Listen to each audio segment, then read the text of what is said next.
Saludos,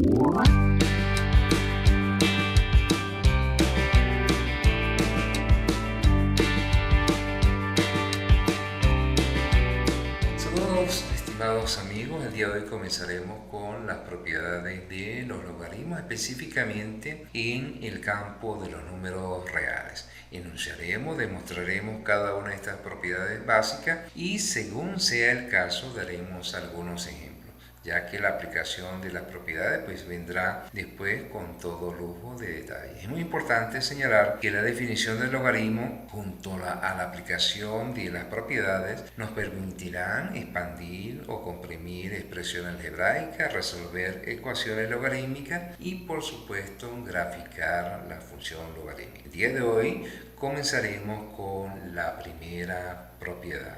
Antes de comenzar a enunciar y demostrar las propiedades de los logaritmos, debemos aclarar que estas están referidas a la aplicación en el campo de los números reales. La primera propiedad que tenemos nos dice que no existe logaritmo con base negativa, es decir, no existe logaritmo un número o una expresión, o en todo caso llamaremos esto como el argumento, cuando esta base es menor que 0, es decir, un número negativo. Para la demostración de esta propiedad vamos a partir de la definición propia de logaritmo, que ya la dimos en el video anterior, y nos señala que cuando tenemos el logaritmo base a de un número o el argumento, eso va a ser el exponente. Los logaritmos son exponentes. Va a ser el exponente a la cual vamos a elevar esta base a para obtener el número. Entonces, esto lo podemos escribir como si y solo si a elevado a la x va a ser igual a y. Este sí y solo sí lo que nos permite es pasar de la notación logarítmica a la notación exponencial o viceversa. También sabemos que esta expresión exponencial en realidad es una función, la función exponencial, es decir, esta y yo la puedo reescribir como f de x igual a elevado a la x. Esto es una función. Esta función, por supuesto, tiene una función inversa, que es la función logarítmica, es decir, que tenemos que la función inversa va a ser la función logarítmica. Todo esto, las funciones exponenciales, pues la base tiene que ser siempre positiva. Y tenemos siempre dos casos. Un caso cuando la base es mayor que 1 y cuando esa base es mayor que 0 pero menor que 1. El ejemplo que vamos a partir acá para la demostración, vamos a tomarlo como la base mayor que 1, pero siempre es un número positivo. Entonces repito, si existe la función exponencial, existe la función logarítmica. Si nosotros graficamos estas dos funciones, la función exponencial con la función logarítmica, vamos a obtener lo siguiente. Graficando las dos funciones, es decir, la función exponencial y la función inversa, que es la función logarítmica, la tenemos de esta forma. Recordemos que todo esto es un sistema de coordenadas. El eje Y llamado la ordenada y el eje X llamada el eje de las abscisas. Veamos lo siguiente. Todo esto a grosso modo para llegar a lo que queremos demostrar. Nosotros en realidad lo que nos interesa es demostrar que la función exponencial existe. Si la función exponencial existe, existe la función inversa, es decir, la función logarítmica. Con respecto a la función exponencial tenemos que decir tres cosas que son fundamentales. La primera es que la función es continua, es decir, no tiene hueco por acá la gráfica, viene desde menos infinito hasta más infinito. De esta función también tenemos que decir que el dominio son todos los números reales. Es decir, que yo a esta x que está acá le puedo dar el valor que yo quiera. Al sustituir o tomar un valor cualquiera de ese dominio, siempre va a existir su imagen. Por lo tanto, su dominio son todos los números reales. El rango de esa función va a ser todos los números que son mayores que 0. Es decir, el rango en realidad va a ser desde 0 hasta más infinito. Significa que esta gráfica que está acá nunca va a cortar el eje de las X. Es decir, estos siempre van a ser valores positivos. Si examinamos la función inversa, que es la función logarítmica, ¿qué vamos a obtener? También que es una función continua, y en este caso el dominio, que siempre tiene que ver con respecto a el eje X, el eje de las abscisas, en este caso sería acá, va a ser desde 0, abierto por supuesto, hasta más infinito.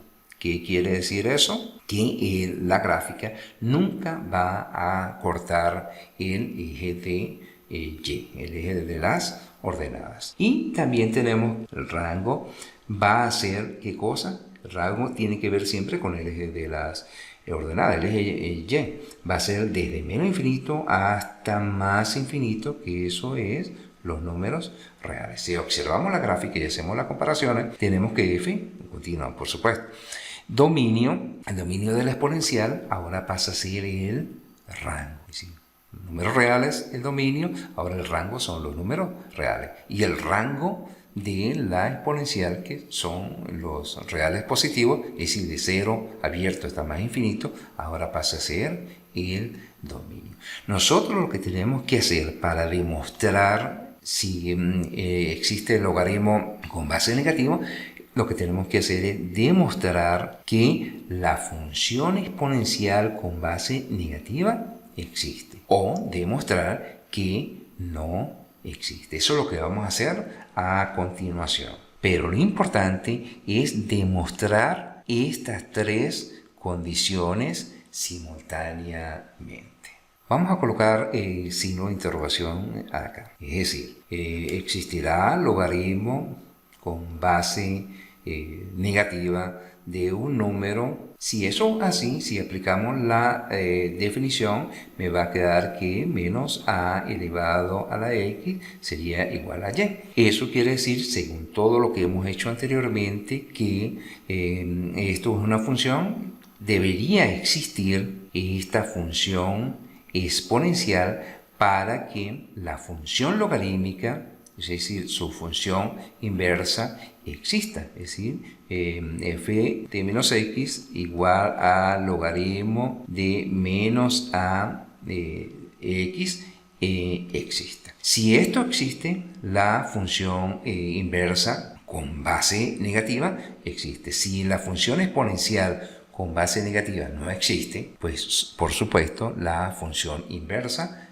logarítmica con base negativa tampoco no existe. Para ello vamos a trabajar con un ejemplo en particular. Vamos a tomar un ejemplo y vamos a considerar que esta función, que es una de las más sencillas, tenemos una función acá con una base negativa menor que 0. Vamos a tratar de darle valores y, repito, siempre llegar a demostrar que es continua, que tiene dominio en los números reales y que tiene como rango el conjunto de los números positivos.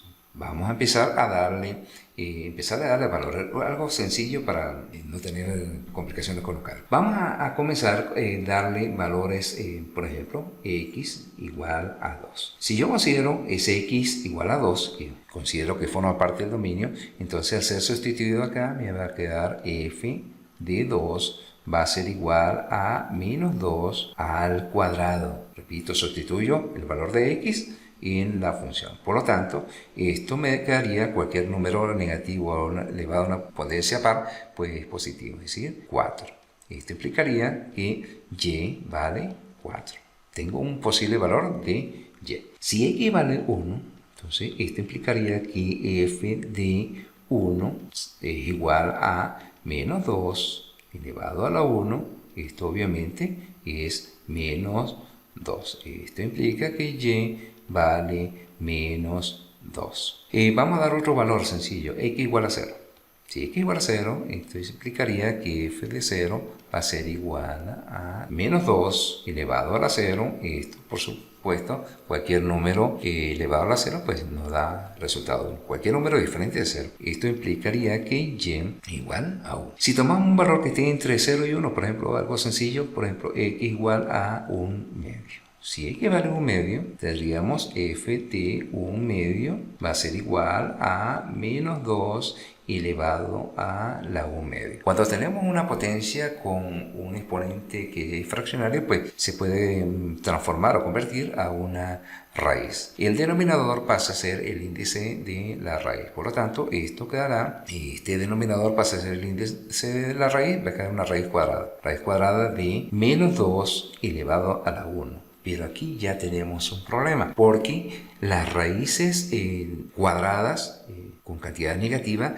no pertenecen a los números reales. Aquí ya tenemos el primer problema. Otro ejemplo sencillito, por ejemplo, x igual a 1/4. Entonces, f de 1/4 va a ser igual a menos 2 elevado a la 1/4, igual que el caso anterior, un exponente fraccionario se va a transformar a una raíz. Este denominador pasa a ser el índice de la raíz. En este caso, raíz cuarta. Raíz cuarta de menos 2 a la 1, que es menos 2.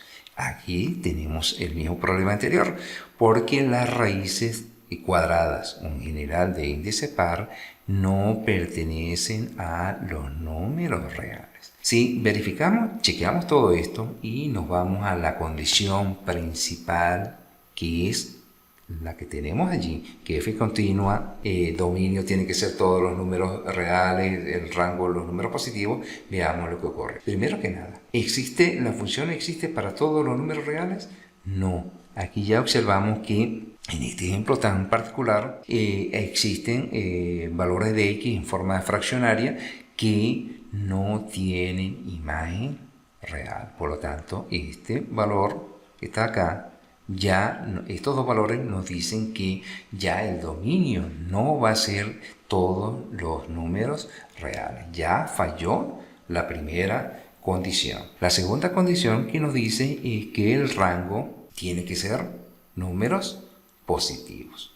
Y observamos que de estos 5 valores que dimos acá, ya tenemos uno que es un número negativo. Por lo tanto, ya no se cumple la condición de que el rango son todos los reales positivos. Y, por supuesto, aquí nos damos cuenta que la función no es continua. ¿Qué quiere decir eso?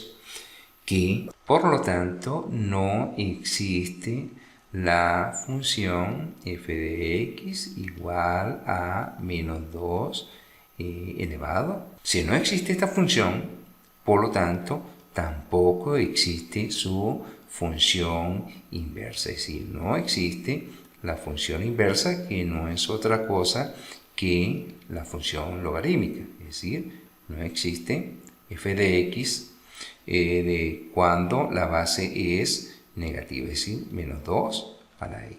Por lo tanto, podemos afirmar que, en líneas generales, que no existe el logaritmo en base a de y, es decir, cuando tiene cualquier argumento, cualquier número, cuando esa base es negativa, es decir, menor que 0. Bueno, hasta aquí la enseñanza del día de hoy. Nos vemos en el próximo video.